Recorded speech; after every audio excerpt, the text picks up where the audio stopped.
Rick Owens gets copied and misunderstood more than almost any other designer. Everyone knows the geobaskets, the Ramones, the Kiss heels, the meme fits. But if that's all you see, you're missing the entire point. Essentially with this video, it's not really just like a haul or like a fit breakdown or anything like that. I'm really trying to show Rick Owens from various angles that aren't always really shown nowadays, which is the philosophy and the practicality of the brand.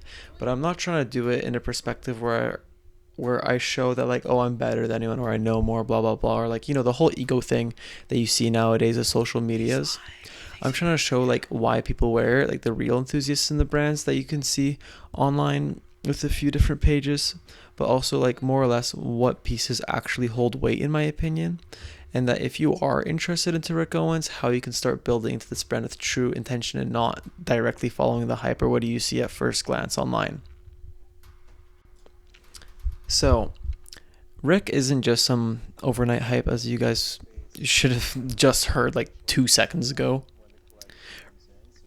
He's been building a vision since like the 90s, more or less in the LA grunge scene, brutalist architecture references, Parisian elegance, a lot of references to catacombs and things like that, various coffins, and a lot of, I would say, more or less dark symbolism depending on the perspective you take from it.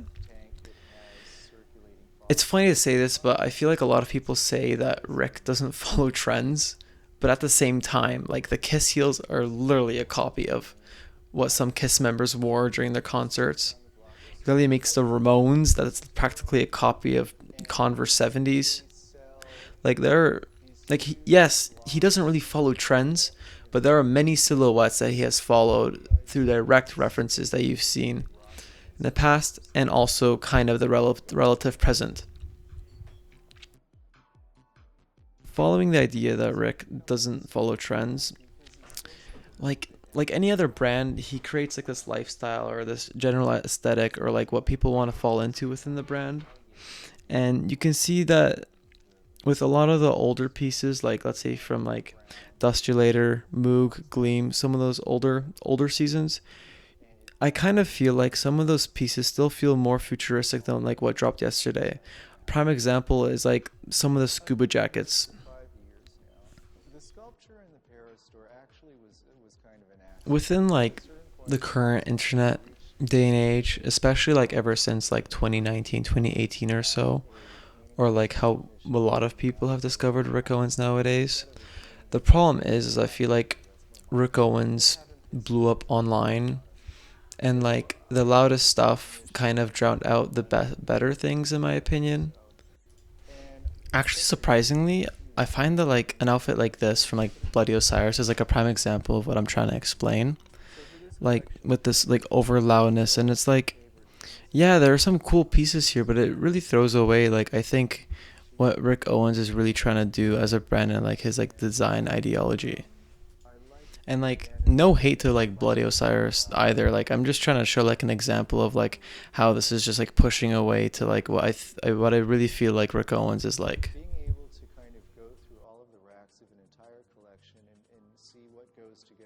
And like yeah, it's really clear that like there's this really like outwardness with Rick, like, but like right now it's like really unglam, and I feel like a lot of people are trying to push into this really like dark wear or like really like dark feeling aesthetic, like in this picture for example, where it's like it's super out there, but at the same time it doesn't follow like I feel like what Rick is pushing for nowadays.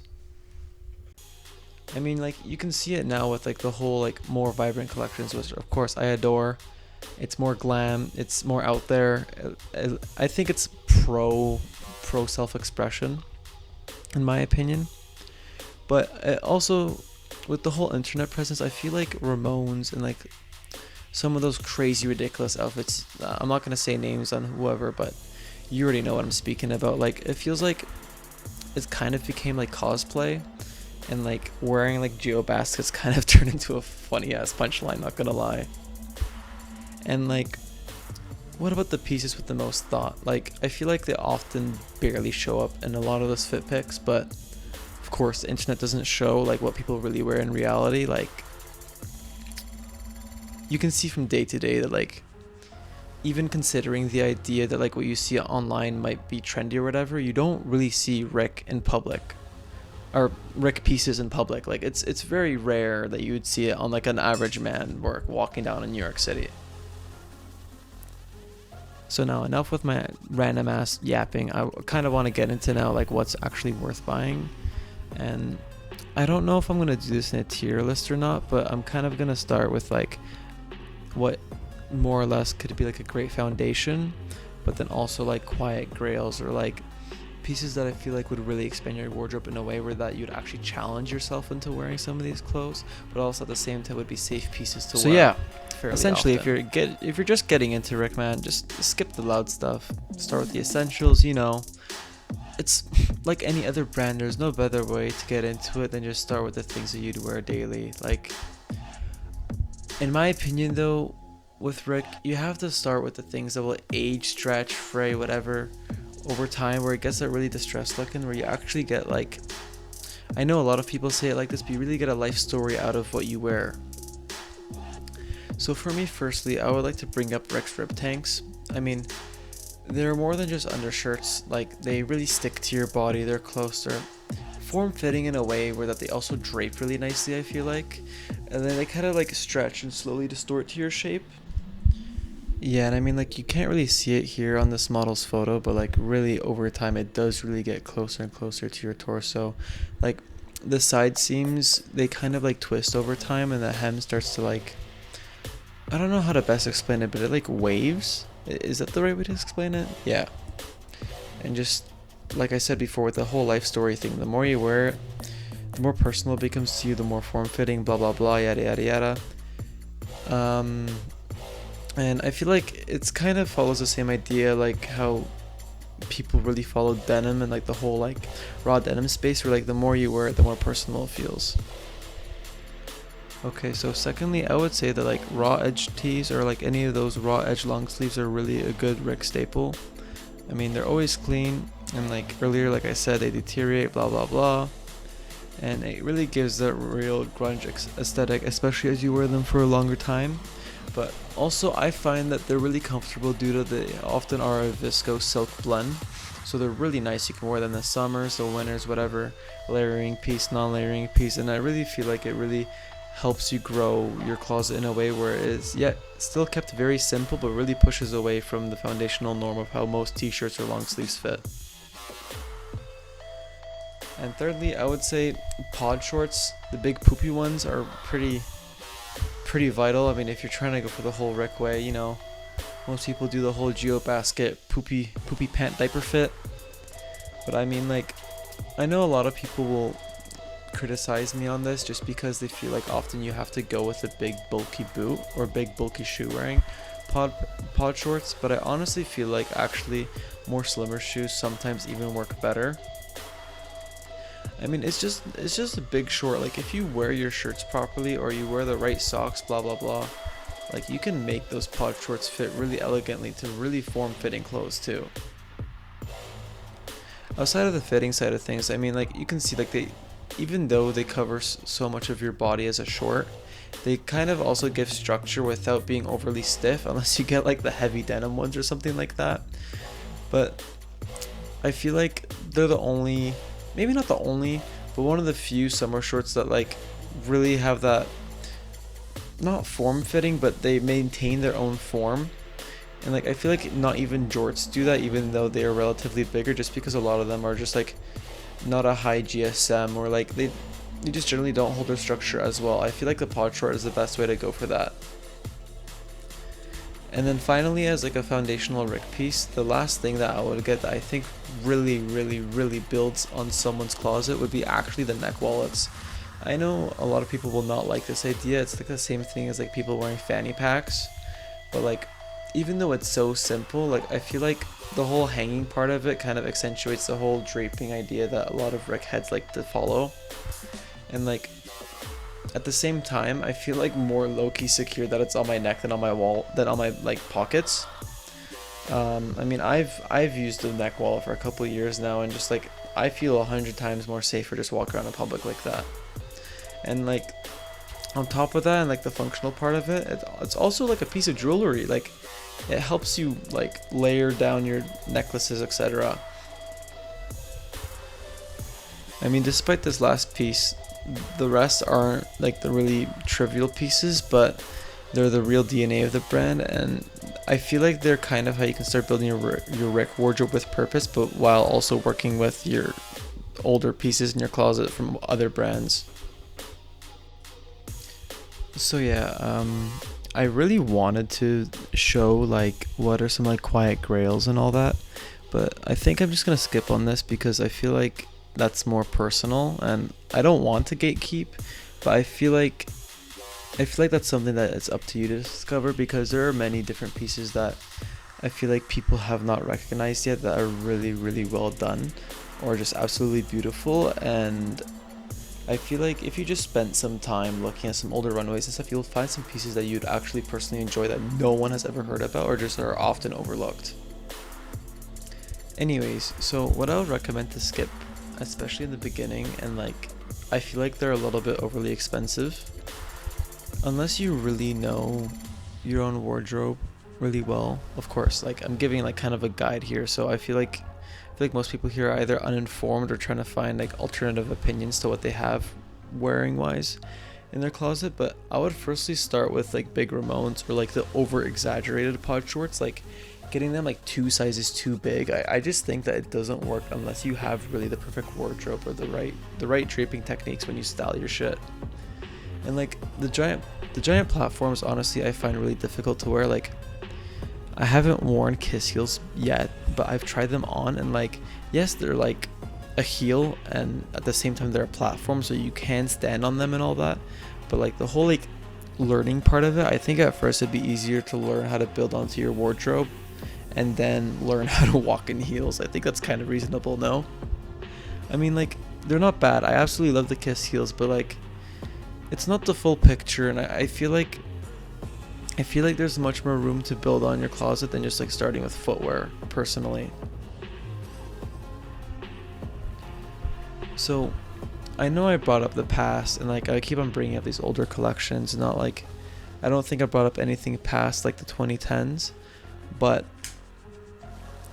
there are really a lot and many reasons why Rick still matters in 2025.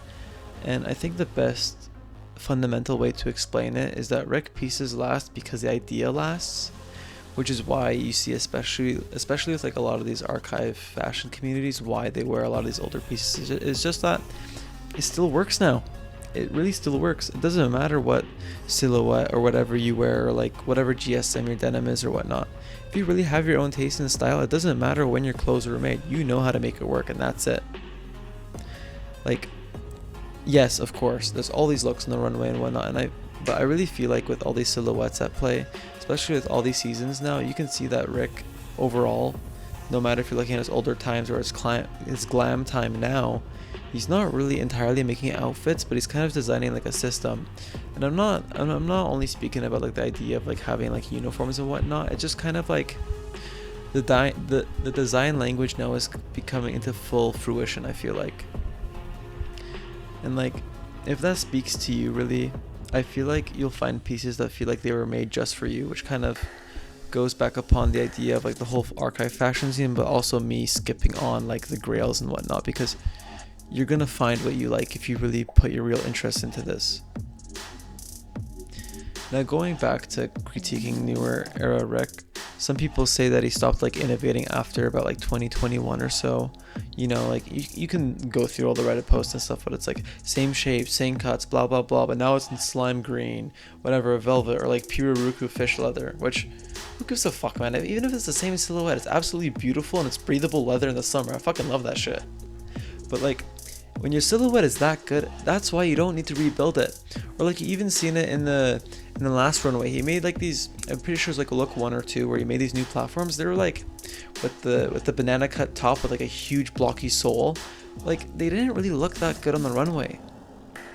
And like, I feel like the refinement of the silhouettes and incorporating new materials and colors actually works really, really well, especially for how many different designs Rick has put out throughout all these years. I mean, it was either last year or the year before, he re-released some of the Anthem tank tops, which I was absolutely shocked because these are some of the pieces that I really wanted for a long time, and now I can get them new without no fucking dry rot and all that bullshit.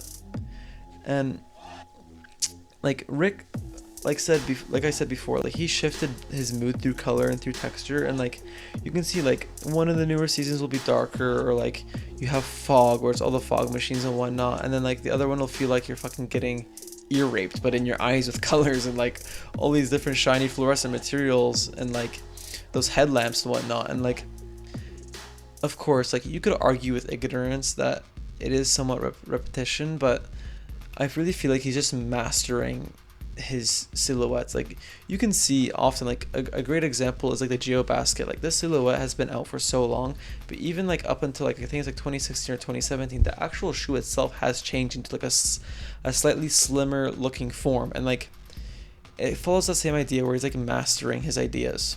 And I feel like most designers don't have a cut strong enough to carry that. I mean, like you can see it. I think a good example right now, which hasn't been looked enough at, is like Chris Van Ash and like his ideas on like leathers and whatnot. And like I forget, was it YSL Dior? I think it was Chris Van Ash at Dior. You can see that like a lot of his silhouettes, he still uses the same ideas at Berluti and whatnot, but it really got perfected over there. But I know you can argue with like Hedi Slimane and like YSL, and then him going to Celine. He just reused the same silhouettes in the beginning, or like the Teddy bomber jacket, but at the end of the day you can see he just mastered it. Different cuts, slightly different materials, bejeweling, whatnot.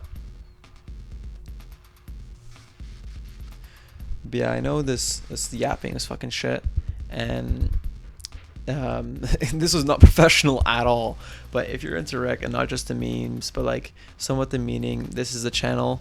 Like we're going to be talking archive, critique drops, looking deeper into design. I'm going to try to cover more runway shows and not just Rick. But it's going to be following more what I'm interested into. Like I don't want to make a channel that's just going to cover everything. This channel is going to be mostly what I'm specifically interested to, or key topics that are like somewhat being actively talked about now. Anyways,